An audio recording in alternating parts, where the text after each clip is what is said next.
And one of the things we talked about just briefly last week was the fact of the age of how they're dealing with juveniles now as over against adults. They had an article in the paper this morning about that, that there's some courts in New York State that have not yet made their decision. So I was wrong. I said there were 2 states already who had made that decision. Apparently, it's gotten out of the assembly where the laws are made, but it has not yet been ratified by the courts. So there's still some discussion as to where they're going to put young people who commit major crimes who are under the legal age of being an adult. Right now, the only prison, well, there are 2. There's a boys' school at Industry, and they have some violent kids down there as well. But they have the major prison is Elmira Correctional Facility, where they've always had an area for young men under the age of 20. Go right in, sit down. Oh, thank you. Good morning. Good morning. You can sit anywhere you wish. Well, why don't we get started? We're very pleased this morning to have Mrs. Debra Watkins with us. She is from the Buffalo area and is a retired New York State Department of Corrections Deputy Superintendent of Program Services. That's a lot. She is a graduate, she has a master's from Medaille College, it's in Buffalo, Yes. in Buffalo, and her Bachelor of Science degree from Canisius College, also located in Buffalo. She's done some writing. She has written From Mediocre to Marvelous, A Fulfilled Life, and she has written Some Will Be Kingmakers, and apparently there's a colon to this, A Single Mother's Journey Raising African American Males. She is a public speaker, specializes in training in the areas of diversity, leadership, personal empowerment. She retired last year from New York State Department of Corrections and Community Supervision after 33 years of service. My goodness. Starting in the Department of Corrections, in the department as a corrections officer, 1982. She has held several positions over the years, ending her career as Deputy Superintendent for Program Services. She was the first female executive team member at the Lakeview Shock Incarceration Facility, where she was responsible for all of the rehabilitative services offered at the facility. She gave oversight to over 100 employees. That's a lot of folks. She currently serves as the statewide Vice President of New York State Minorities and Criminal Justice. She is a member of the Leadership Management Council for Medaille College in Buffalo, and she is the current president of the ESP Toastmasters Club. She is a member of Sigma Beta Delta Honor Society. The Alphas also have a sorority under their leadership. Why didn't you join them? I know. She is also the mother of twin sons. All right, so I like to present, this is half of our class. I don't know where everybody is. Monday morning blues, I suppose, but nonetheless, we're going to hear from this very talented and busy woman, Miss Debra Watkins. Well, I always say, don't count numbers, make numbers count.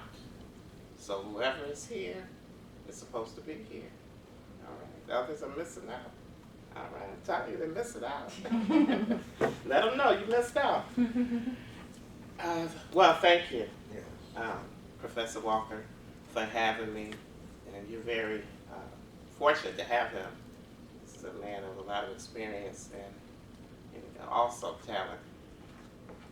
In my quest for relevancy today, I had a conversation with Professor Walker in terms of what I needed to talk about, because we always want to be relevant.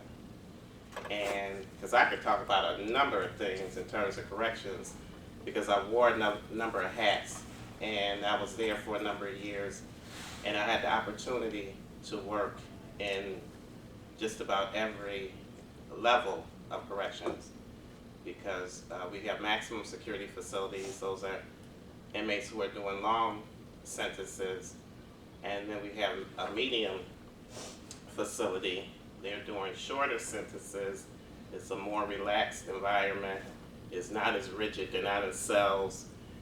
And then we have minimum correctional facilities, and those are usually your work release.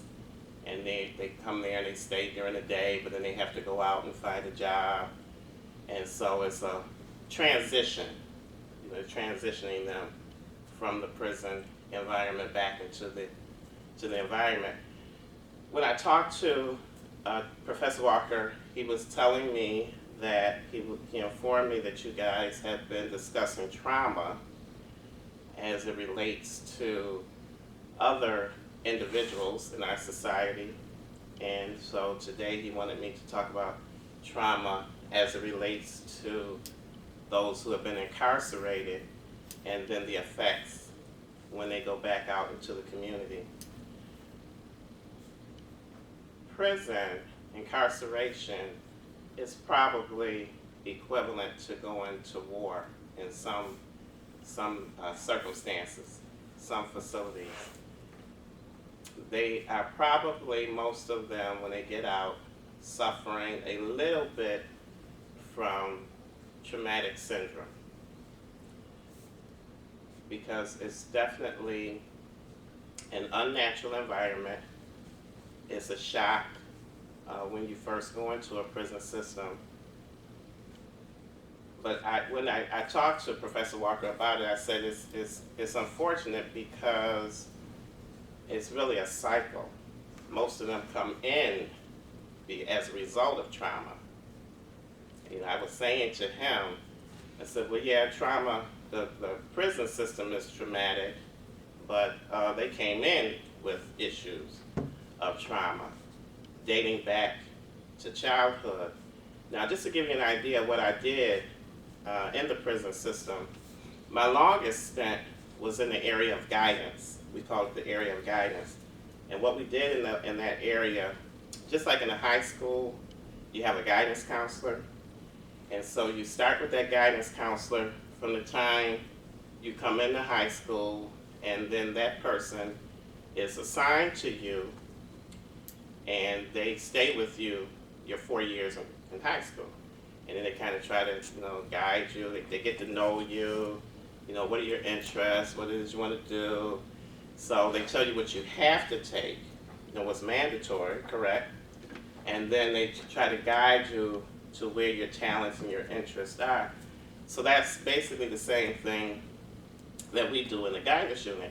Now, your background has to be in the social sciences area.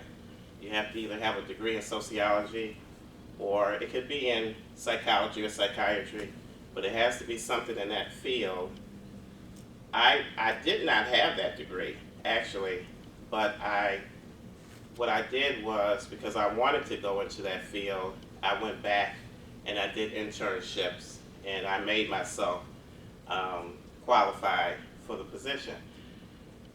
So what we do basically is the inmate comes in and he's assigned to us.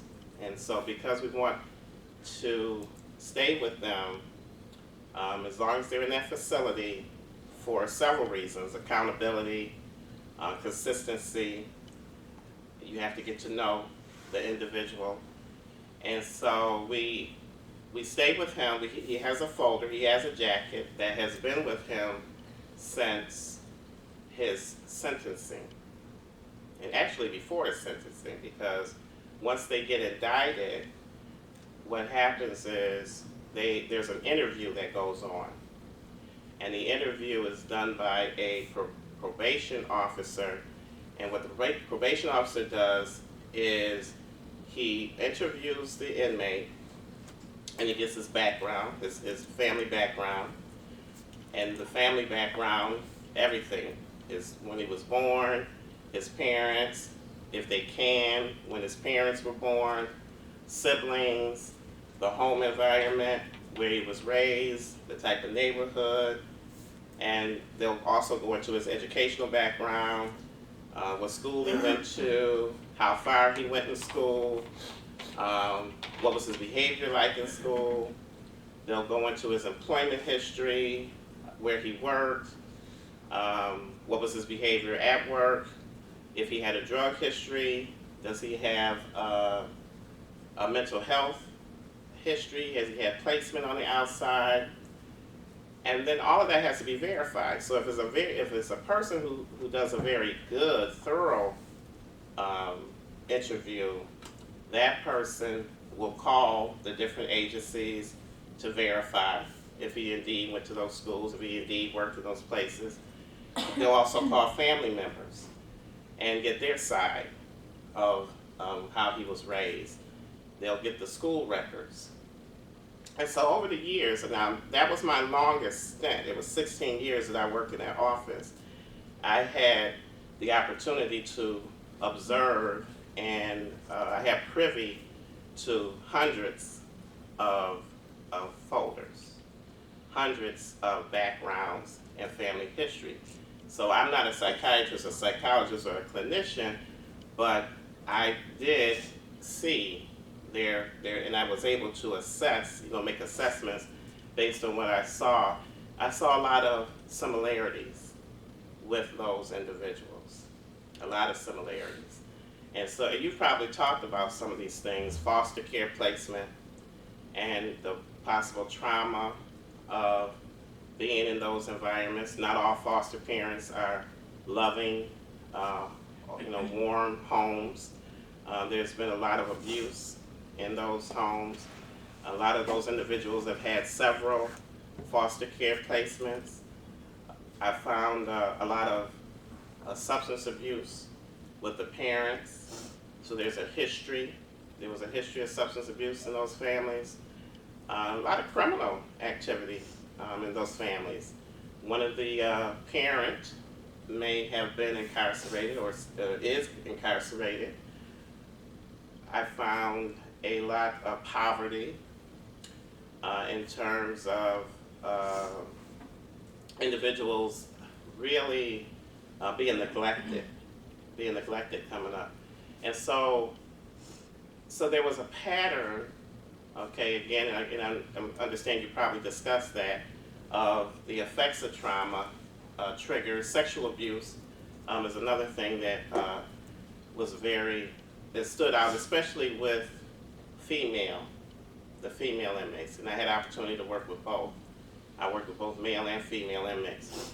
And sexual abuse was real high, but it happened with the male inmates as well. They just don't talk about it as much. And so I found a lot of that. I found a lot of the abuse that went on. And so by the time we get them, they're broken. They're broken. And they developed these criminal behaviors based on trauma and triggers, and then they developed this career of criminal behavior.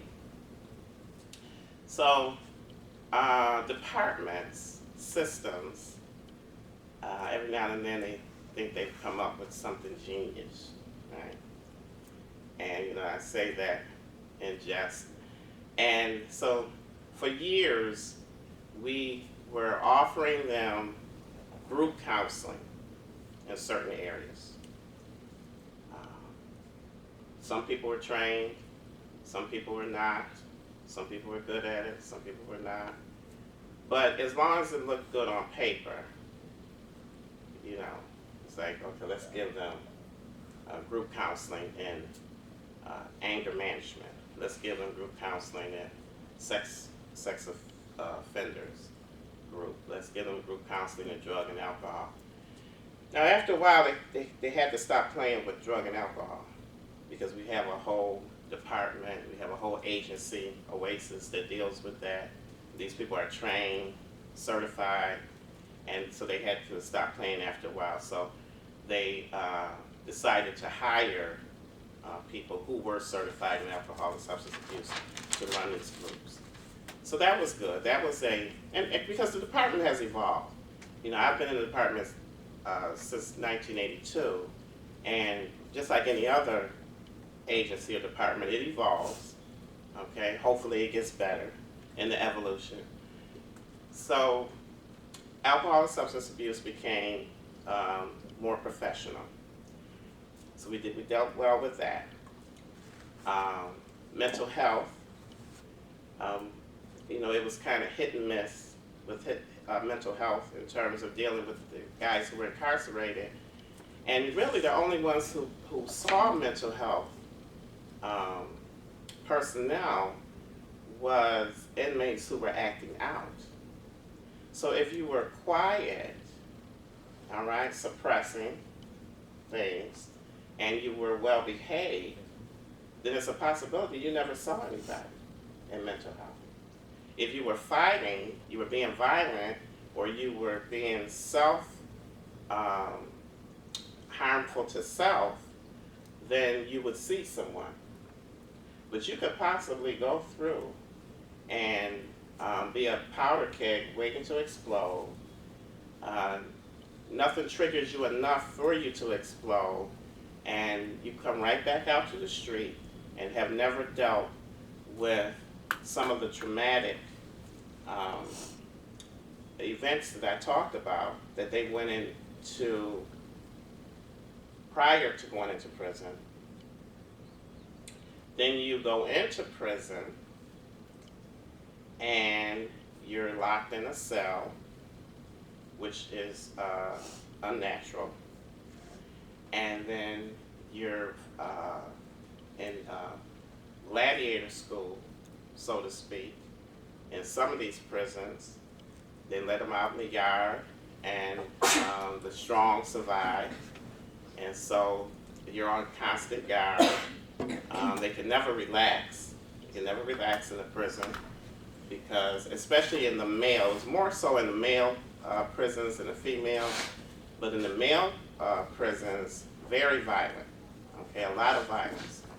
And so, and I'm quite sure they talked to you about that, being afraid and you know, always walking around with weapons on them and trying to just live.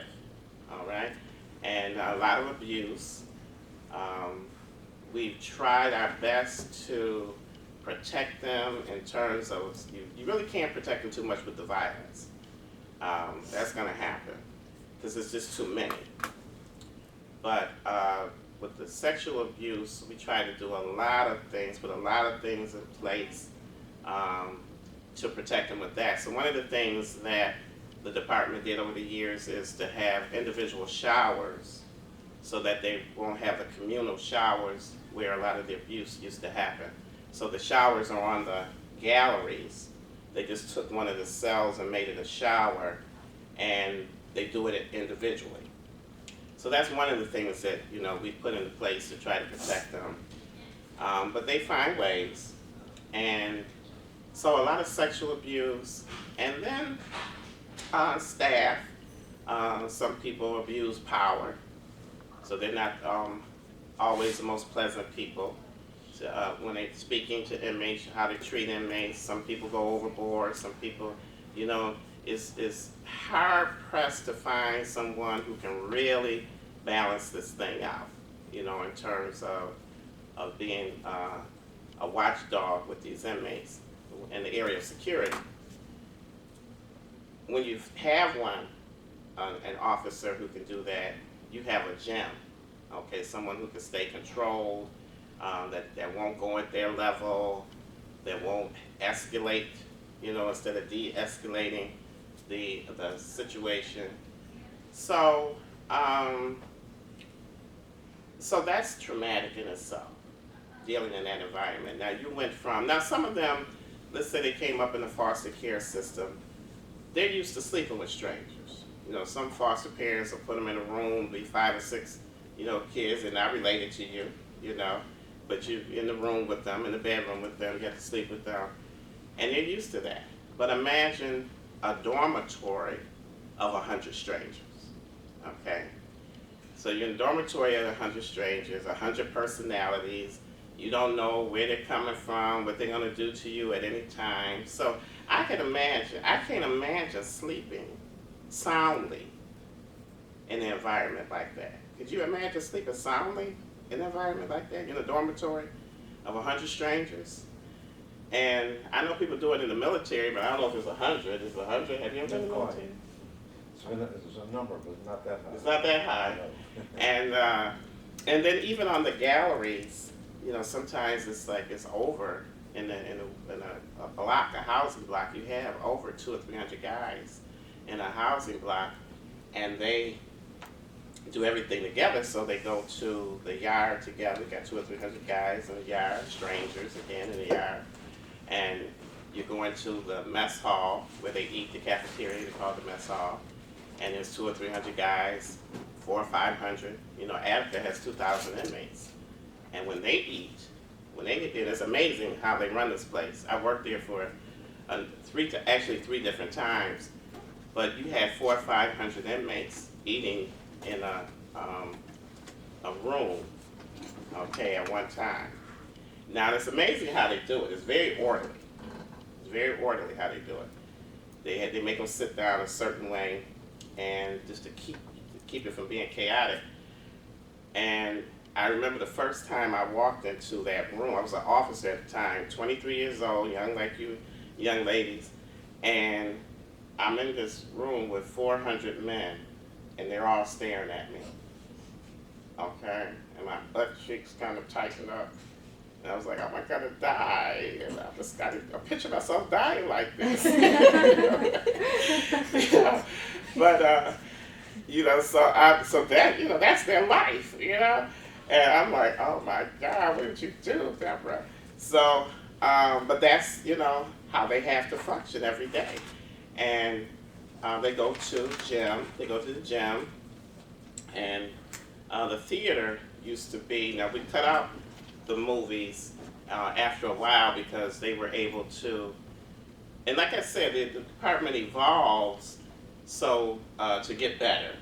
And one of the things that they did was they can have individual TVs in their cell. And it's kind of, yeah, she said, what? Yeah, but yeah, they have TVs in their cell. They had to give up some things in order to get that. But what it did was kind of keep down on the violence also. And everything that they do is geared to keeping down the violence. Okay, because that's the major thing in a prison is violence. And trying to keep that, you know, down.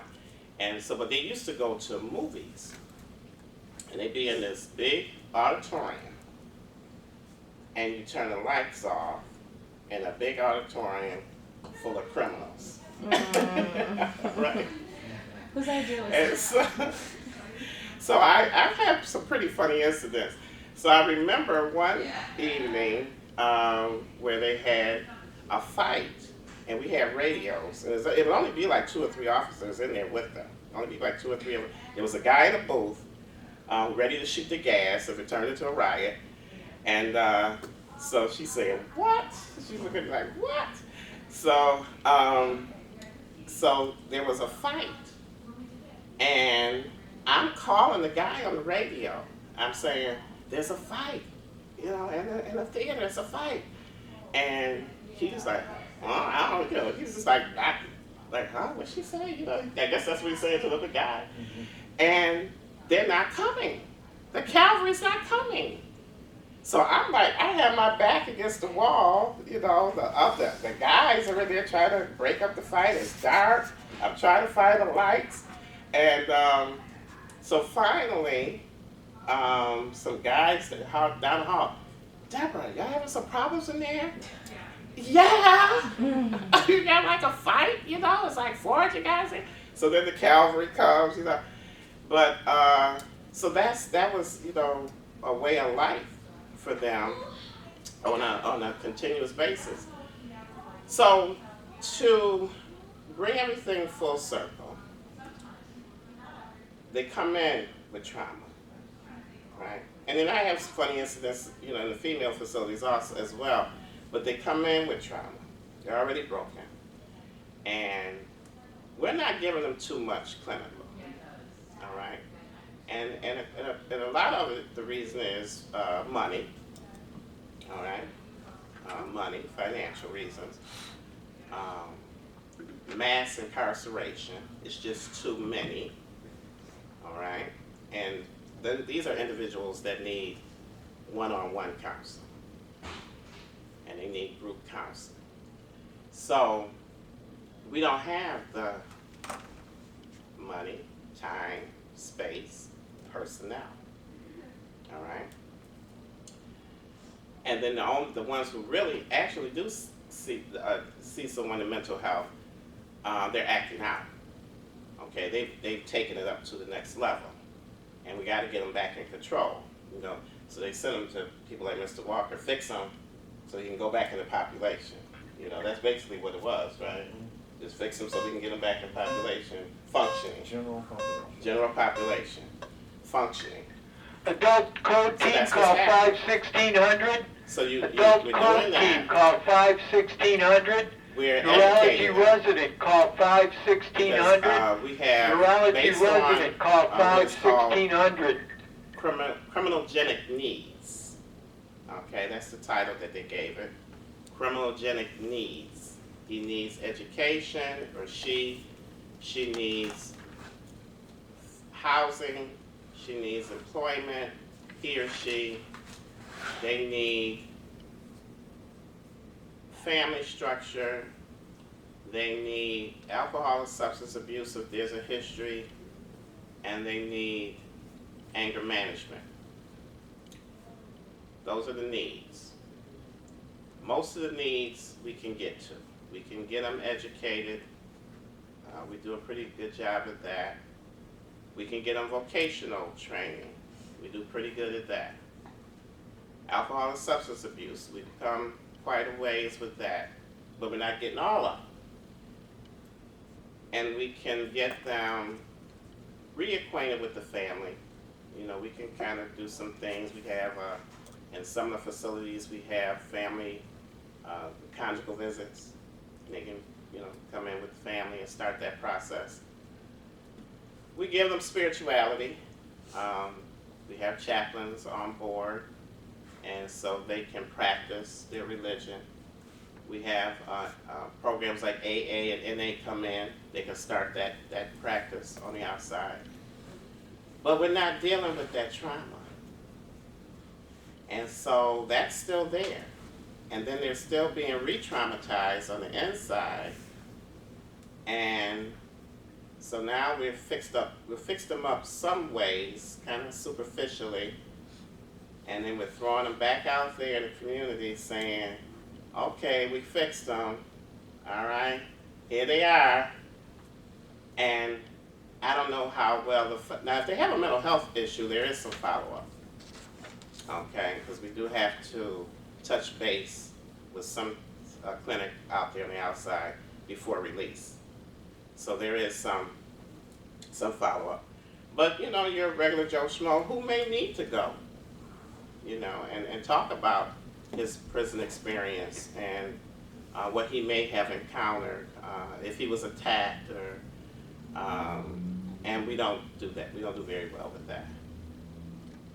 And so that's, I'll open it up for questions now. Before they ask, I just need to check with you for one thing, because I shared with the class that in all my years of going into both Attic and Albion counseling guys, they always were to say that they had medical needs and they could identify other men who had mental health issues who were never ever seen. Never ever seen. That's correct.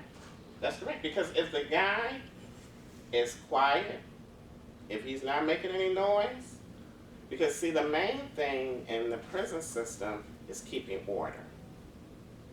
And it's too many. It's just too many. So if the guy is staying quiet, he's not acting out, he's not fighting, he's not, you know, cutting his neighbor, he's not burning himself, cutting himself, burning up his neighbor, he may never get seen. But needs to be seen. Needs to be seen. But he may never get seen. That's absolutely correct. Yeah. So going back to the guidance thing, you said they're with you when they come in and all throughout. Is there like a regularly scheduled like meeting time for them, or is Yes. it just Yes. okay? So we would meet with them quarterly. Mm-hmm. All right, we would meet with them quarterly. But even then, you know, I had a caseload of 100 and I think it was like 175 when I was at Attica. And so I'm trying to see these guys, you know, within a month. You know, not all 175, it was, you know, scheduled. But, you know, I'm trying to see at least 30 or 40 a month and have a decent sit down and talk with them along with the other duties that I have to do. And because what they did is in 2011, they merged parole and corrections together. And we actually became pseudo parole officers. So we're trying to prepare for the parole board. So now we're inundated with paperwork. So in between trying to do your paperwork and then you're trying to see these guys, and you sit down with a guy for 15 minutes, you know, every quarter. Basically is what you're doing. Unless he holds you longer. You know, some of them, they want to talk. You know, they want to get out of their cell, they want to talk to you, you know. So you're sitting there with the guy and you're talking and you're writing because you're trying to get stuff done, you know. And that's basically what we did. We met with them quarterly. And do you refer them to other people if you realize that they need like assistance in other areas? We did. We did mental health referrals on them if they said they needed it. If we detected something, you know, was not right, we would refer them to the mental health department. But I don't know, how often did you see maybe one particular guy? Oh, I always counsel in groups, groups of 12 to 15 at both prisons, and we'd have just talk-arounds, and many of the talk-arounds ended up being complaints. And a heavy complaint was that a prisoner would say, I had this, I had that, physically wrong with me, nobody ever saw me, or they saw me once and dismissed me like he was a malingerer. And very seldom would guys with the mental health issues say so, but other men would say, you know, we have some guys among us who have mental health problems, they have never been seen.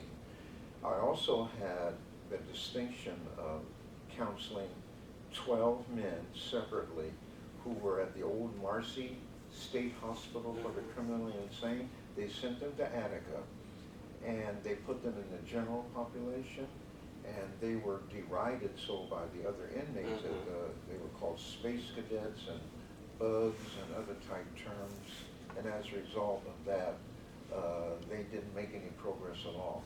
But with me, they would talk, and a lot of them were Catholic, and they were saying that the priests that they had at the facility at Attica never once came to see them.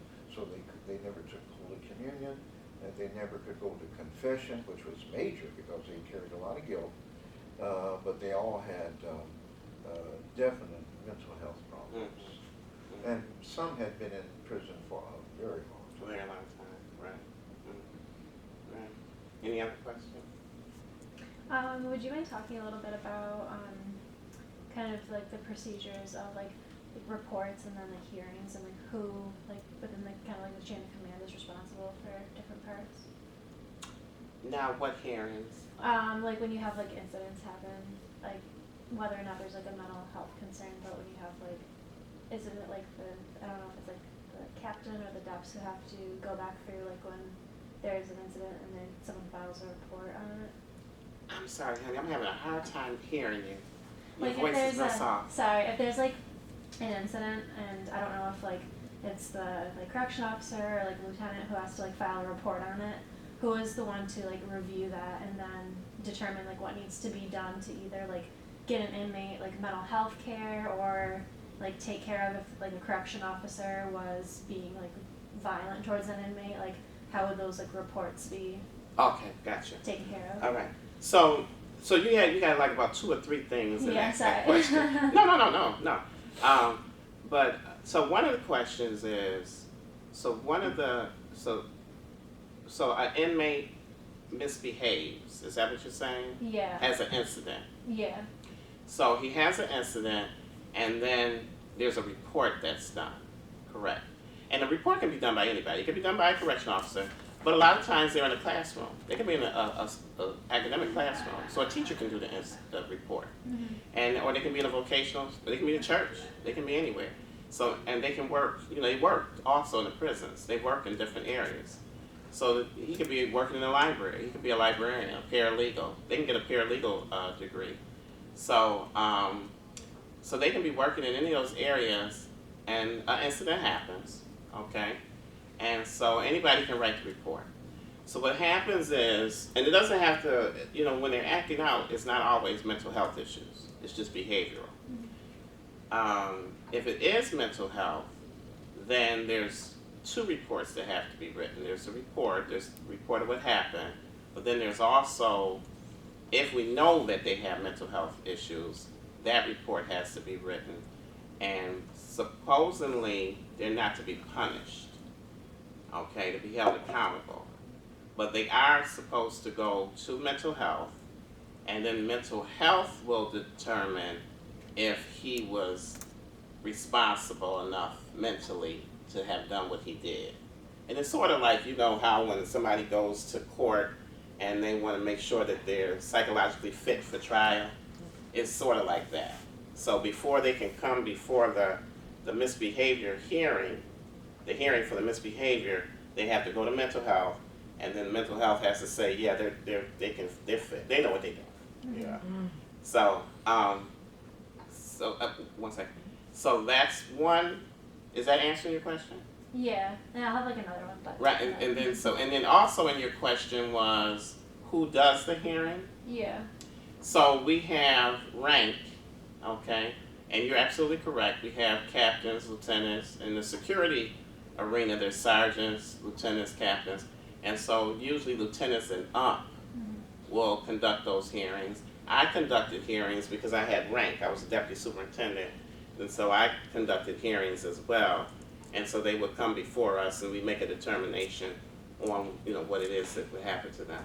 Is it just a matter of like the staffing of the facility and like how many people you have? Like, is that determined a lot of times like who does the hearings? Like if you're short-staffed in one position, you have like other positions help with hearings, or how does that work? You have to have a rank to do hearings, because we're trained very thorough in that, because they're legal.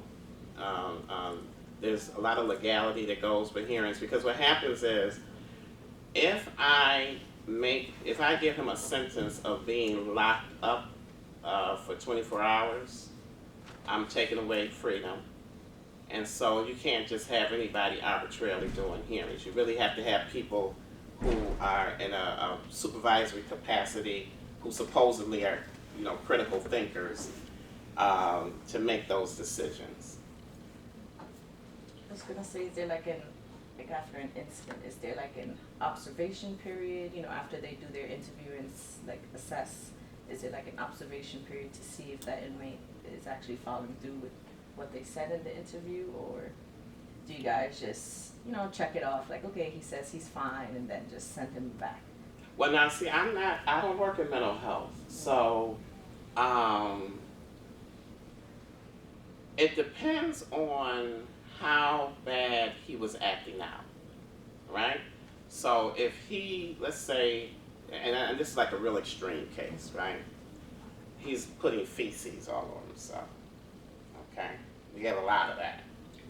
Yeah, the feces guys, okay? She said, ah. You have a lot Right. of those? so the feces guys.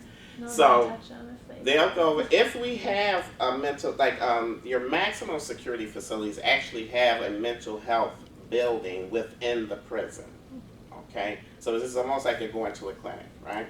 And so they have rooms. We actually have separate rooms there for them to stay. We don't have them out in general population, okay? So the feces guy goes up there, they clean him up, and he sees somebody, like Mr. Walker, and then, yes, he will probably be held for a few days before he goes back out there in population. So it depends on how bad the behavior is, okay? Because they know a lot of times some of the guys just want to get out of population for a while. You know, they're just tired. They want to get out. And so those guys, they kind of see through, and then they're like, oh, sorry, buddy, but you're going to have to go back out there, you know.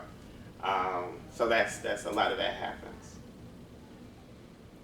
What do you notice are some of like the effects after, you know, they get like, you know, in isolation or they're taken away from the general population?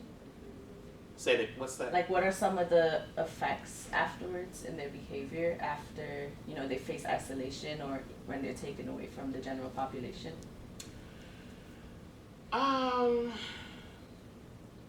In some cases, it's better for them because some guys just can't handle general population. Like I said, I mean, you know, you're in a cell block with over 100 different guys every day, and if you're weak, they're taking your commissary from you. You know, they're threatening you. You go into a mental health clinic, it might only be 4 or 5 of you in there at a time, or maybe 10. And so there's no extortion going on. There's no, you know, so it's a rest. You know, it's a respite from, you know, all the craziness that's going on a lot of times in general population. But Ms. Ruiz, the years that I did this, I very seldom did I see any change at all. Very seldom. It's just not an environment for healing. Now, I was fortunate enough in my last 5 years. I don't know how much more time you have. Well, I've got about 15 minutes. Okay. In my last 5 years, I worked at what we call the shop camp, right? And that's out in Brockton, New York. And that was a program developed around 1985, and it was beautiful.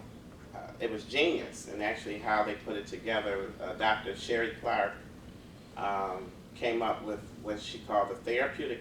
She didn't come up with it, but it was a concept that was out there about the therapeutic community, where they would govern themselves.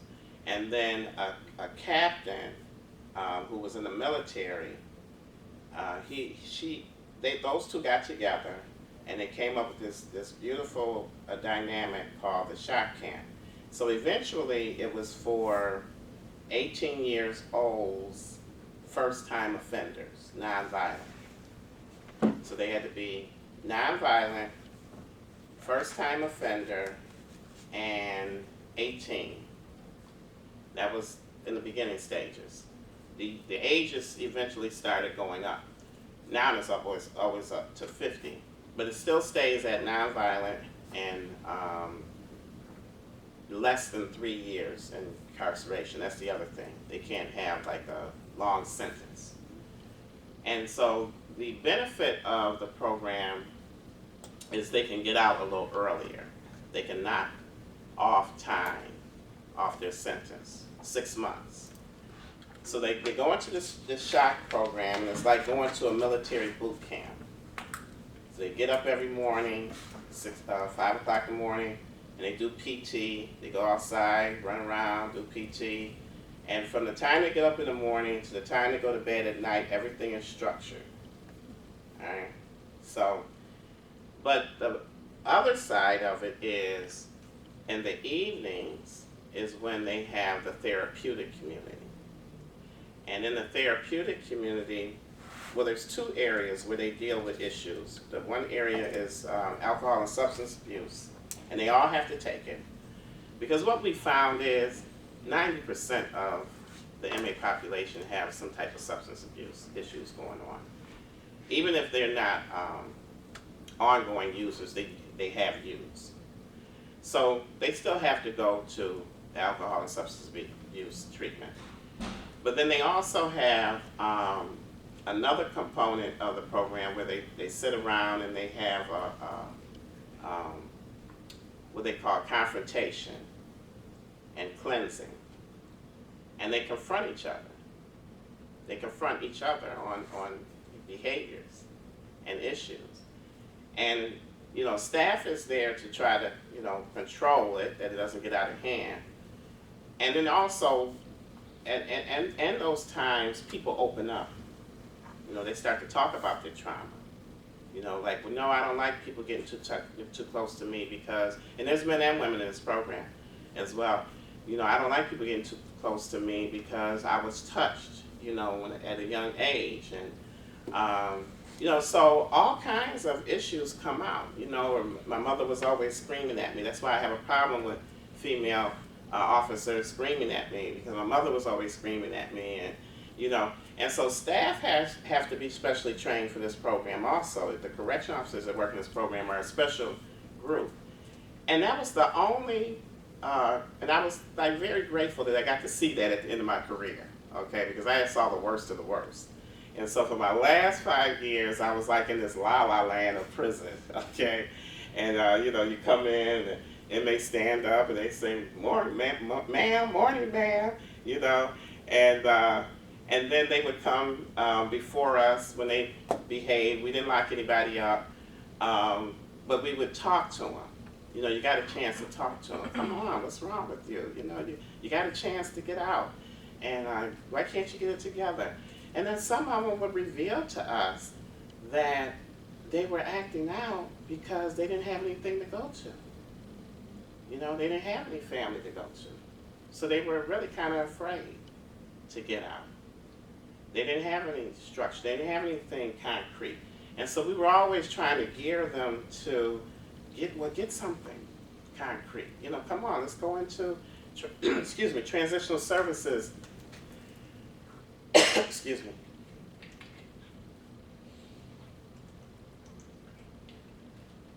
Let's go into transitional services and start putting in applications for different programs. There's programs out there that help you transition. There's transitional programs out there, especially in the New York City area as you go further downstate. Not so much up in our area, but there's some. And so we try to help them make those good decisions. And they graduate, and they have an actual graduation. It's like a high school graduation where they go across the stage. Their families could come in for the graduation. It's really a really sappy, cute, you know, program for a prison, you know. And so the guys, the officers who are on their unit, their PT unit, they call them the drill instructors, they really get attached to these guys. You know, they really get this relationship. And so they'll be up there, they'll have a spokesperson from the group, you know, so he's like the valedictorian, you know, so he comes up and he'll talk to the group, and he'll get up there and he'll say, and I just want to thank D.I. Walker, you know, he was such a good person to me, he was like a father to me, and you know, we really love him, and you know, and they talked about a correction officer, okay, can you imagine? And so, but that's the type of relationship that they get with these guys, and they get really deep with them. And those guys are really, they take ownership, the officers take ownership because they see the change. And so I really wish that could be spread to all the facilities as some, you know, form. I was wondering, like, how large is this program, and do you see, like, a lot of these guys in particular coming back to prison, or? The shock? Yeah. The recidivism rate for them is around 23%. It's pretty good. Yeah, it's pretty good. So how come like other prisons don't just follow that example if they don't want people coming back to jail? Because I feel like we forget that these prisoners are human as well. Exactly. And what a lot of them fear is the freedom of choice. Right. Because for most of their life they've been either like in a gang or have been told what to do. Absolutely. So it's like that freedom. So I feel like that structured program really helps them. Right. So that when they do get back into regular life, they have some idea of what structure and what concreteness is. But like everyone else who's just left alone and they're being held against their will, it's like you're taking away that freedom that they already don't know how to manage. Right. Well, only thing I can tell you is economics. That's what it boils down to. Because I used to have to train staff, and so and how we train staff was we actually put them in an environment. We separated them. We took them to a training academy, and they had to actually do the program that the inmates do, right? So they had to be the inmates for a month. And they had to get up every morning and do the PT, and we'd have confrontation in the evenings, and we'd have the drill officers screaming on them like they scream on the inmates, and they'd have to follow in line, and they have to, and so the officers would have to do the same exact program that the inmate did, so they would know how the inmates felt. Now you know how the guy feels when you don't feel like getting up this morning to do PT, but you have to. You know, and then at the end of the day, we're telling you have to go to bed at a certain time, and we've had some pretty serious things happen with staff at these trainings. Let me tell you. But what happens is I've pulled out, and we have several shock facilities, probably close to 70 employees. So while they're out being trained with me for a month, somebody has to do their job. Overtime, it's very expensive. We have to feed them because they stay there. They don't go back home at the end of the night. They stay there because they're sleeping, you know, there because they got to be the inmate. So they're sleeping there. So we're feeding them 3 meals a day. We're housing them. It's a very expensive training, and we have to lobby every year to do this training for the money. So that's what it boils down to. Training staff and what they want to prioritize, where the budget goes this year, just like any other organization, you know, where they want to put the money. That just about takes care of our time, I think. I'm going to turn around and get my legs loose now. Got about 3 minutes. I'd like to take this opportunity to thank Mrs. Debra Watkins for being with us and for sharing with us a very intimate discussion from the inside with respect to our prisons. Now, what I'd like for you to do is go around each person. I told her a little bit about the composition of the class in terms of where you are academically, but share with her your name and what your major concentration is, and we'll start here. My name is Taylor Thornton. I'm a first-year medical student here at ULR. All right. My name is Anna Subin, and I'm a psychology and biology major, and I'm a sophomore. I'm Crystalline Martin. I'm a junior, and I am a public health behavioral society major. Okay. I'm Kanisha Ruiz. I'm a senior, and I'm a linguistics major. I'm Jess, senior, political science major. I'm going for public policy for grad school. I'm Joji Bruce. I'm a junior, also majoring in public health. All right. So these are the future policy makers. That's right. They're going to turn this thing around. That's right. They're They're good going students. to get this world together. That's right. I told them I apologize to them for my generation's failure, but my failure, your opportunity. Right. So they're going to get things in order. Yes. In order. I'll be in heaven, but I'll get the news. I'll get the news, and I'll say, And I'll be in the nursing home. How long do you think it's going to take us?